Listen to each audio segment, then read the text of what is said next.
और the deep dive में आपका स्वागत है। आज हम एक ऐसे विषय की गहराई में उतर रहे हैं जो पर्दे के पीछे से हम सभी को चलाता है, हमारे हार्मोन्स। जी। हमारे पास मास्टर योर हार्मोन्स नाम की एक ऑडियो बुक समरी पर आधारित वीडियो स्क्रिप्ट है और आज हमारा मिशन ये समझना है कि ये केमिकल मैसेंजर हमारी सोच, मूड, मोटिवेशन, यहाँ तक कि आत्मविश्वास को कैसे कंट्रोल करते हैं। और मुझे लगता है कि ये स्क्रिप्ट इसलिए खास है क्योंकि ये सिर्फ ये नहीं बताती कि क्या करना है, बल्कि ये भी समझाती है कि इन बदलावों के पीछे का क्यों क्या है। ये सिर्फ टिप्स की लिस्ट नहीं है। सही कहा। ये हमारे शरीर के ऑपरेटिंग सिस्टम के लिए एक तरह का यूजर मैनुअल है। ये हमें बताता है कि हमारे अंदर के सॉफ्टवेयर को कैसे ऑप्टिमाइज किया जाए। तो चलिए इस पर विस्तार से चर्चा करते हैं और देखते हैं कि ये 5 प्रमुख हार्मोन कौन से हैं और उन्हें कैसे साधा जा सकता है। स्क्रिप्ट की शुरुआत होती है कॉर्टिसोल से, जिसे सब स्ट्रेस हार्मोन के नाम से जानते हैं। इसे ज्यादा सोचने, चिंता और मानसिक थकान के लिए जिम्मेदार बताया गया है। जब भी कोई अभिभूत या ओवरवेल्ड महसूस करता है तो समझिए कि कॉर्टिसोल का मीटर शायद रेड जोन में है। यहाँ एक बारीक लेकिन महत्वपूर्ण बात है। स्रोत असल में क्रॉनिक यानी लंबे समय तक बढ़े हुए कॉर्टिसोल के प्रभावों पर जोर देता है। देखिए, थोड़ा बहुत तनाव तो जरूरी है। हाँ बिल्कुल। ये हमारे शरीर का फाइट या फ्लाइट रिस्पॉन्स है जो हमें खतरे से बचाता है। लेकिन समस्या तब होती है जब यह अलार्म सिस्टम कभी बंद ही नहीं होता। ये उस कार अलार्म की तरह है जो पूरी रात बजता रहता है और धीरे धीरे ये हमारे फोकस और मन की शांति को खत्म कर देता है। बिल्कुल। हाँ। और स्क्रिप्ट में इसे काबू में करने के लिए कुछ बहुत ही ठोस रणनीतियों का जिक्र है, जैसे रोजाना गहरी सांस लेने का अभ्यास करना। और दूसरा जो मुझे लगता है कई लोगों के लिए बहुत मुश्किल होगा, क्या? सुबह की शुरुआत बिना फोन के करना। यानी उठते ही सोशल मीडिया पे स्क्रॉल करना बंद। ओह हाँ, ये बिना फोन वाली सुबह वाली बात मामूली नहीं, बहुत गहरी है। सुबह के पहले घंटे में हमारा दिमाग एक स्पंज की तरह होता है ना? हाँ। वो सब कुछ सोख लेता है। जब हम उसे उठते ही ईमेल, खबरों और दूसरों की परफेक्ट जिंदगी की तस्वीरों से भर देते हैं, तो हम अनजाने में अपने कॉर्टिसोल लेवल को बढ़ा देते हैं।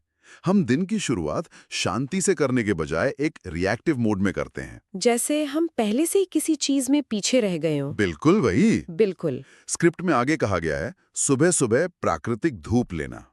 और एक और महत्वपूर्ण बात, नकारात्मक विचारों के उस दुष्चक्र को, उस विशिष्ट साइकिल को शुरू होने से पहले ही पहचानना और तोड़ना। जी। लेकिन एक सवाल है, स्क्रिप्ट में एक तत्काल अभ्यास का सुझाव है। 4 गिनती तक सांस अंदर लेना, रोकना और फिर 6 गिनती तक बाहर छोड़ना। जब कोई सच में बहुत ज्यादा तनाव में हो, डेडलाइन सिर पर हो, बॉस का प्रेशर हो, तब क्या ये सच में काम करता है या ये बस मन को बहलाने जैसा है? ये एक बहुत अच्छा सवाल है। और नहीं, ये सिर्फ मन का वहम नहीं है, इसके पीछे पक्का विज्ञान है। जब हम जानबूझकर अपनी सांस को लंबा और धीमा करते हैं, खासकर सांस छोड़ने की प्रक्रिया को, तो हम अपने पैरासिम्पैथेटिक नर्वस सिस्टम को एक्टिवेट करते हैं। अच्छा। ये हमारे शरीर का रेस्ट एंड डाइजेस्ट सिस्टम है, यानी आराम करने वाला सिस्टम। ये शरीर को एक सीधा सिग्नल भेजता है कि खतरा टल गया है, तुम सुरक्षित हो। वाह। ये हमारे शरीर के इमरजेंसी ब्रेक की तरह काम करता है। तो हाँ, ये उस वक्त भी काम करता है, शायद सबसे ज्यादा तभी इसकी जरूरत होती है। वाह, ये तो शरीर का अपना ही एक कूल हैक है। तो एक बार जब हम तनाव को मैनेज करना सीख जाते हैं, तो अगला कदम क्या है? शायद ये जानना कि हमें ड्राइव क्या करता है। और यहीं पर डोपामीन की एंट्री होती है। इसे अक्सर फील गुड केमिकल कहा जाता है, लेकिन स्क्रिप्ट बताती है कि ये उससे कहीं ज्यादा कॉम्प्लेक्स है। हाँ, बहुत ज्यादा। ये हमारे दिमाग की इनाम प्रणाली का ड्राइवर है। हाँ, और ये इनाम प्रणाली या रिवॉर्ड पाथवे असल में दिमाग का एक सर्किट है जो कहता है ये अच्छा था, इसे फिर से करो। जब हम कुछ फायदेमंद काम करते हैं, जैसे खाना खाते हैं या कोई लक्ष्य पूरा करते हैं, तो डोपामीन रिलीज होता है, जिससे हमें खुशी और संतुष्टि मिलती है। बिल्कुल। लेकिन आज की दुनिया में सोशल मीडिया, जंक फूड और ऑनलाइन शॉपिंग जैसी चीजें इस सिस्टम को हाईजैक कर लेती हैं। वे हमें असली संतुष्टि के बिना ही डोपामीन की छोटी छोटी तेज हिट्स देती हैं, जिससे हमें उनकी लत लग जाती है। मैं खुद इसका शिकार हूं। रात को सोने से पहले बस 1 मिनट के लिए फोन उठाता हूं और आधे घंटे बाद खुद को बेकार के वीडियो देखते हुए पाता हूं। वो डोपामीन का ही चक्कर है। हम सब हैं। तो स्क्रिप्ट इसे साधने के लिए क्या सुझाव देती है? स्क्रिप्ट एक बहुत से व्यवहारिक तरीका बताती है। पहले तो उन चीजों को पहचाने जो आपको सस्ता डोपामीन देती हैं। क्या ये हर 2 मिनट में नोटिफिकेशन चेक करना है या बोरियत में मीठा खाना? फिर उन्हें धीरे धीरे कम करें। यहाँ धीरे धीरे शब्द बहुत महत्वपूर्ण है। अगर आप अचानक सब कुछ बंद कर देंगे तो आपका दिमाग विद्रोह कर देगा। हाँ, वो तो है। ये एक स्थायी बदलाव लाने के बारे में है, न कि एक अल्पकालिक संघर्ष के बारे में। और इसका दूसरा पहलू भी है ना, सिर्फ बुरी आदतों को कम करना काफी नहीं है।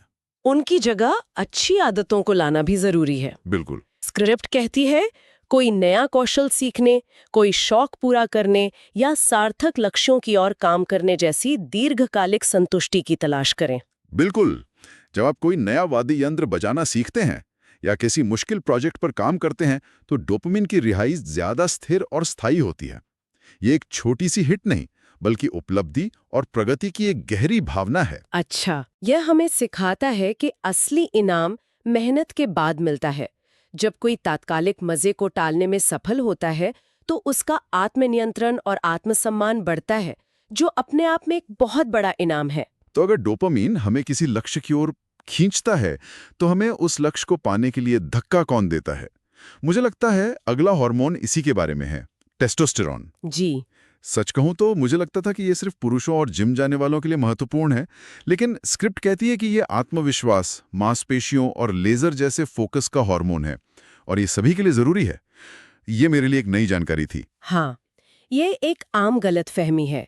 स्क्रिप्ट इसे बोल्ड, मर्दाना ऊर्जा कहती है, लेकिन इसका मतलब जेंडर से नहीं बल्कि ऊर्जा के प्रकार से है।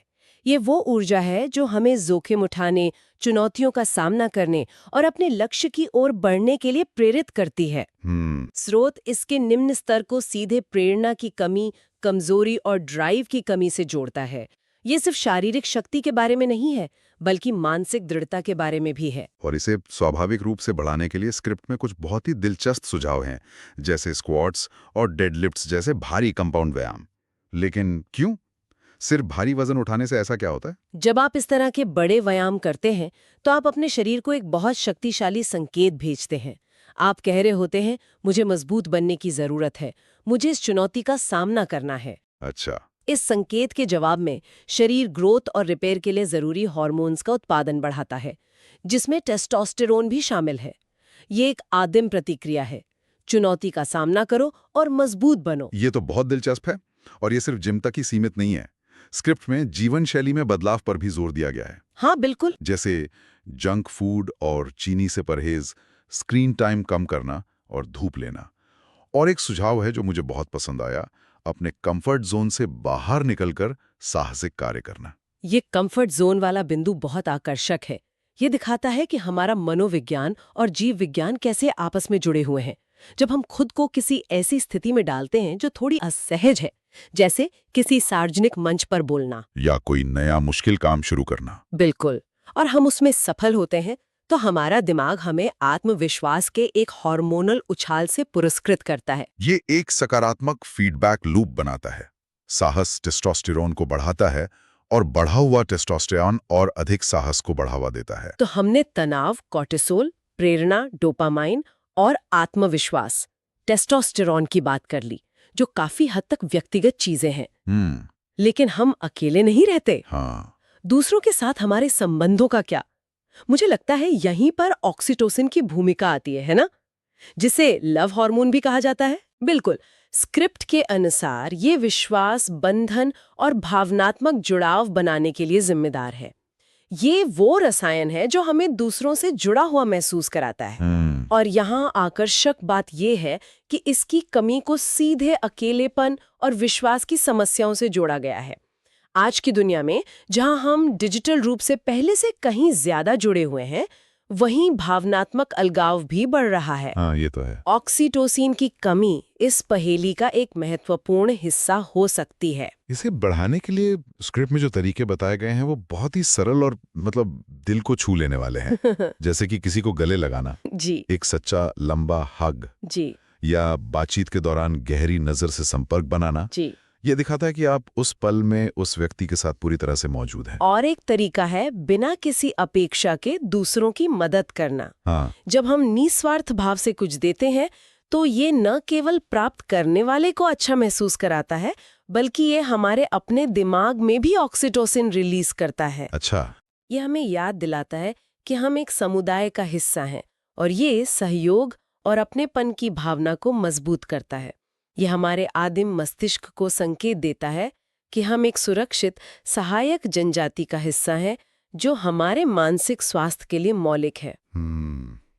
स्क्रिप्ट में पालतू जानवरों के साथ संबंध बनाने का भी जिक्र है। हाँ, अपने कुत्ते या बिल्ली को सहलाने से भी ये हार्मोन बढ़ सकता है। हाँ, इसके अलावा कृतज्ञता का अभ्यास करना, दिल से बातचीत करना और सम्मानजनक शारीरिक स्पर्श, जैसे किसी का हाथ पकड़ना या कंधे पर एक आरामदायक हाथ रखना, ये छोटी छोटी चीजें गहरे भावनात्मक बंधन बना सकती हैं। ये सभी कार्य हमें सुरक्षा और अपनेपन का एहसास कराते हैं और जब हम सुरक्षित महसूस करते हैं तभी हम आगे बढ़ सकते हैं, रचनात्मक हो सकते हैं और अपना सर्वश्रेष्ठ प्रदर्शन कर सकते हैं। और अंत में 5वां हार्मोन है सेरोटोनिन। स्क्रिप्ट इसे दीर्घकालिक खुशी, मनोदशा की स्थिरता और आत्ममूल्य का नियामक कहती है।